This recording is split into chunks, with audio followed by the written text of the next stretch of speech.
In this tutorial, I'm going to be covering how you can create the cake candles. So these candles look exactly like an edible cake, and I'm going to be showing you a few different techniques and how you can achieve that. We're going to be using soy wax and a beeswax blend in this tutorial, and I'm going to be showing you sort of my ratio and how I like to personally work with a soy and beeswax. I'm also going to be showing you how to use silicone molds as well as how to do that frosting. We're going to be doing a drip frosting in this one, but how you can create that drip frosting that will look exactly like a buttercream frosting on a cake. And I'm also going to be covering a few techniques that we've done in previous videos, like using inveds on top of the cake. For the cake candle, we're going to be combining soy wax and beeswax together to create our cake base. So I'm just going to be measuring out some of my wax. I'm just going to once again zero down my scale, and I've got it on grams. So I'm going to be doing 150 grams of my soy wax.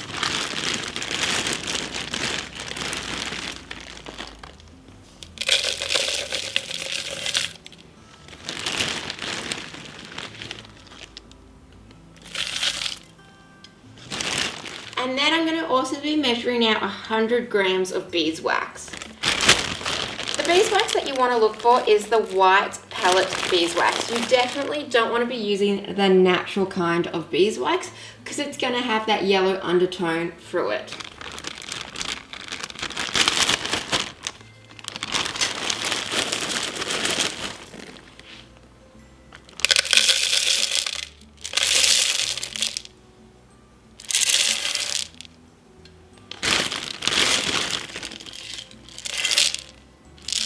Then I'm just going to be adding both of those beeswax in together, and then I'm going to be placing that on the heat to melt down.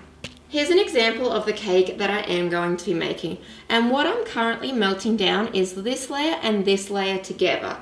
Even though I need to pour one layer at a time, I want to make sure that I'm melting enough for both of these layers together. And the reason behind that is it's very hard to color match in candle making when you have a new batch of wax. So we're going to be melting both these two together. We're going to be dyeing them till we get to color that we're happy with, and then splitting it into half.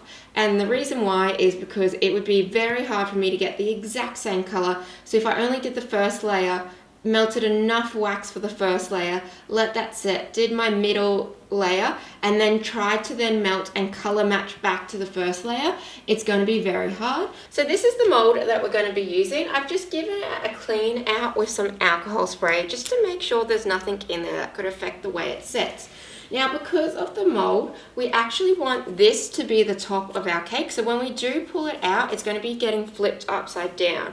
So if you wanted this to be the top of your cake, you could always add your wick in now and use that as your base, but you're going to end up with a sharp edge to this. But the mold on the inside, this bit on the inside is curved, and it's going to be a lot nicer to be the top of our cake.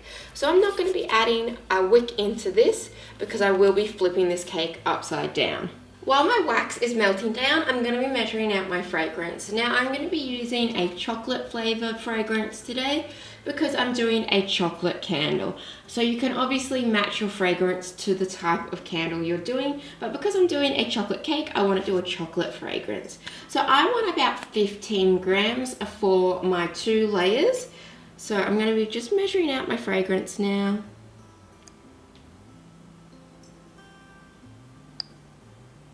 I went a little bit over, but that is okay because I'm only using around 6%. My blend of beeswax and soy wax is now melted, so I'm just going to transfer it into my jug. And the reason why I'm transferring it into my jug is because I like to just keep these metal jugs just for straight wax. I don't really like to put any fragrance or color into them because then you have to clean them every time. But if I just keep this as straight wax, then I can just keep putting more wax into my metal jugs.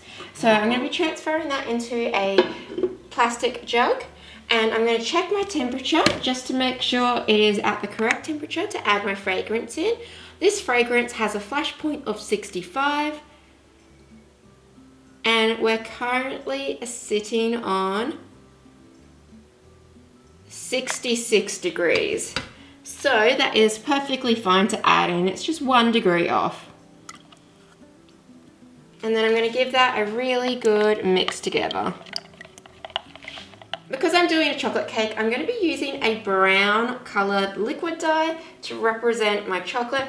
I've also got some black here if I do need to darken it and make it more of a dark chocolate cake instead of just a light chocolate cake. Now once again, because these dyes are super strong, I don't want to start off with a full drop. I'll do a little bit on and then I'm going to mix that through my wax. A full drop can be quite a lot sometimes. And then I'm just going to test some on my tabletop to see if I'm happy with that brown yet. Does seem to be a little bit light for what I'm going for, so I'm just going to add a little bit more in. I think because I do want a dark chocolate cake, it could use a little bit of black. So I'm going to do the absolute tiniest little smidgen of black. Black is super strong, so I don't want it just completely turning black. I just want it to be a dark chocolate brown.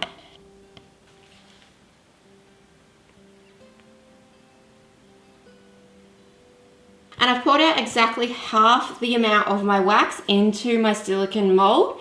Now that is also another reason why I did transfer it into a measuring jug, because I can see how much wax and where the halfway point is. Now I'm going to let this wax set up before I start preparing my middle layer.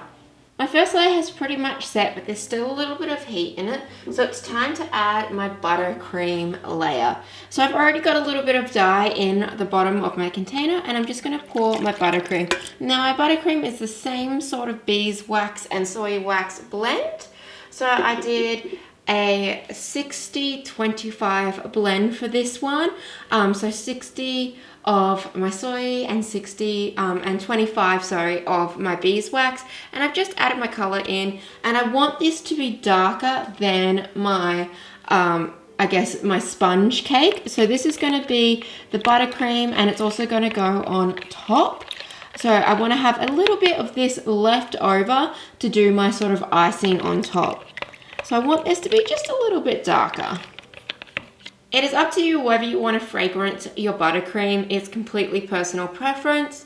You can either leave it without fragrance, because that way you've already got fragrance in your cake part, or you can choose to fragrance it and maybe fragrance it slightly different. So I could do like a vanilla buttercream with my chocolate cake, and that way I'll have a vanilla chocolate cake smell. So I'm choosing not to fragrance this just because I want it to just smell like chocolate. And I've got it at the correct temperature, so I'm going to pour about half out.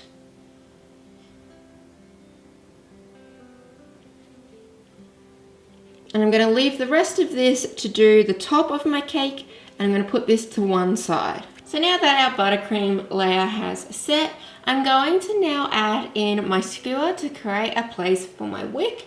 I want to do this when the wax is still quite warm, and now that I've got enough wax there, it'll be able to stand on its own. If I did it in the first layer, it would probably flop around and fall over because there's just not enough wax. So I'm going to just add a tiny bit of heat to the center. Not too much, just to make sure it's warm before I place my skewer in. And I'm just going to find the center.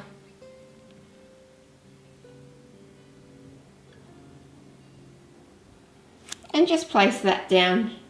And now that this layer has started to set, I can now reheat up the first batch of wax that I still have and pour my second layer, and then my cake base will be done.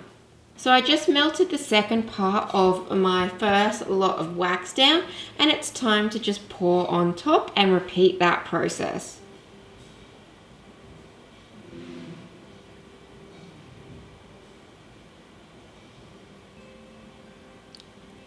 You'll know when your candle is ready to come out because it should contract away from your mold, and you should have a gap like this. So I'm just going to be pulling this out really gently. And I've got the base to my cake.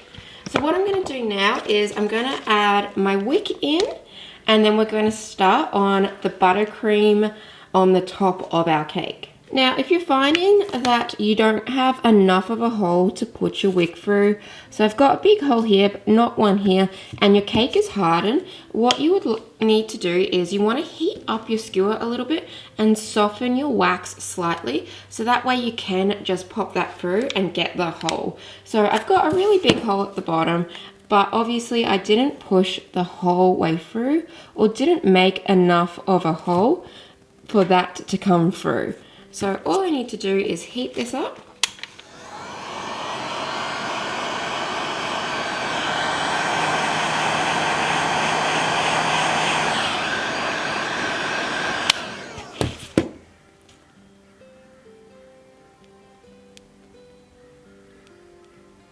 And just like that, we've got our hole. So you definitely need to heat this up and heat the wax up slightly and be very gentle, because once your wax is cooled, it's got a really big chance of cracking if you do try to force a hole through the cool wax. So having this warm and using a metal skewer and having this warm will help a lot if you just didn't get that hole the whole way through the first time you did it. So now all I need to do is on my bottom, clear off that excess wax, is place my wick up, push that in, secure that. Leave your wick long at this stage because we're going to be doing all the decorating, and then once we're done we'll cut that off. If you cut your wick too short, you might find that you'll put icing over the top. So when I did my middle buttercream, I made sure that I had enough to put some aside to do my top buttercream icing. Now, it's really hard to color match accurately with candle making, so if you definitely want to have the exact same color icing both in the middle and on top, you need to make sure that you make enough that you can then set one part aside, and then when it cools down I can just melt it back up again when I'm ready to use it, and I'm going to have identical colored icing. I've just transferred it to a smaller cup to make it easier to pour and mix. And see, when I pull it up and it just drips down, even though now it is getting thicker, that is still too hot and too thin to use as my icing, because you'll find that it will just pour off. So we just need to keep mixing it until it starts to get thicker. But there's no accurate timing or perfect temperature for this that I can give you, because it really does depend on so many factors, like the temperature in your room, the type of wax you're using, how hot you heated your wax to. There's so many different factors with this, so you just have to keep mixing it so it doesn't get any lumps, so it stays quite nice and fluid in its consistency. But just as it starts to cool down, it will slowly get thicker and thicker and thicker. When you think it's ready, you can always do a little test patch. Pour a little bit and see how far it moves. Now that's not moving, so that's quite good. So I'm going to start off with it going around the center. I'm going to smooth that out. Just getting that area covered.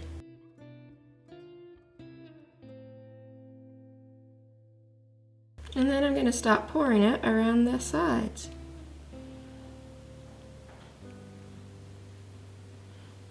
And just drizzle little bits out on certain areas.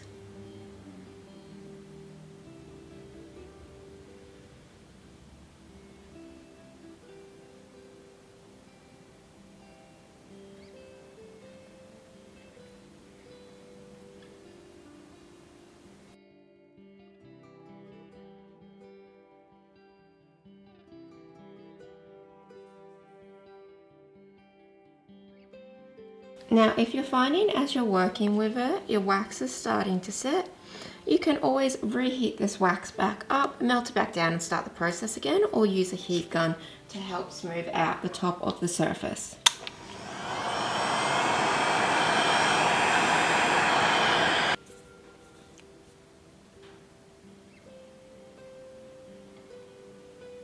Once you've got your icing on, you can start placing on your embeds. So I'm going to be doing this one where I'm placing all of my embeds around the center of my wick instead of the outside of my candle.